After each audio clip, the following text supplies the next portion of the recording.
Me and Julie were happily in marriage for 10 years. Everything was perfect until this moment. I've heard her whisper in our bedroom. She was talking with someone on her phone. It's some guy. They were talking about meeting in some fancy restaurant. At that moment, I couldn't believe this. I thought it was a bad dream. My heart was broken, shattered in pieces. My breath stopped. Everything that we built together brick by brick was destroyed forever. Since that time, I couldn't sleep well. Nightmares, insomnia, all this happened because of her.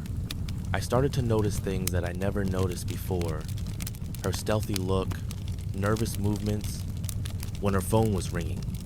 Everything that looked normal before now was screaming in my head like bothering noise of mosquito that flies near my ears.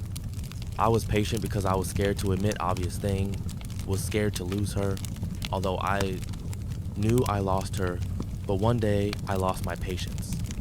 I was angry, ruthless, I was desperate. That evening, when she was late again, claiming she had been with a friend, I already knew what I would say to her. I waited for her in the kitchen, sitting at the table, slowly eating dinner. When she walked in, smiling and unaware of what awaited her, I simply said, without any preamble, "I know everything." I said. She froze in the doorway, her face twisted with fear, her eyes widening. "What do you know?" Her voice trembled. "I know you've been lying to me. I know about your secret meetings, your conversations. I know everything." She tried to say something to justify herself, but I sharply cut her off with a gesture. "Don't waste my time. There's no point trying to lift a plane that's already crashed into the ground." A long, agonizing silence followed.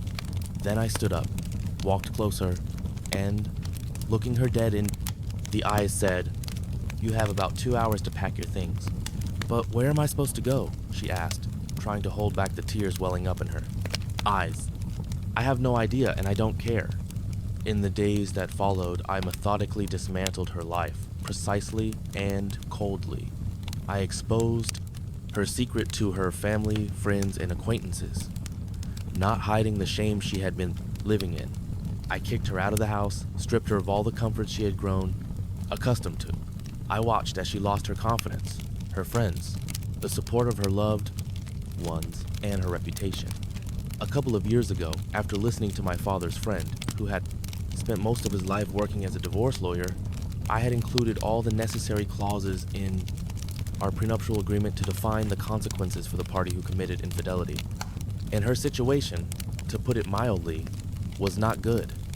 The divorce proceedings, which didn't last long, were handled brilliantly by the lawyers I hired. By the court's decision, I left her with nothing, essentially depriving her of almost everything that had ever been bought for her with money, down to the bed linens. She begged me to stop, to forgive her, swore that she had realized everything, but I remained cold. My heart, shattered and scorched by her betrayal, no longer felt any pity. I knew I would never be the same again, that revenge wouldn't bring me peace, but I couldn't stop.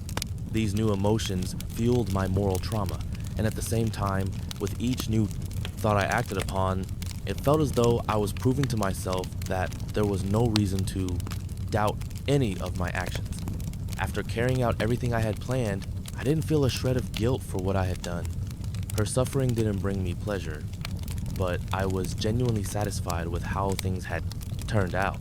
Formerly, I was inspired by the fact that I hadn't waited for some imaginary karma and had taken matters into my own hands, as if proving to myself something I had long doubted but couldn't stop thinking about, that you alone are the creator of your own truth.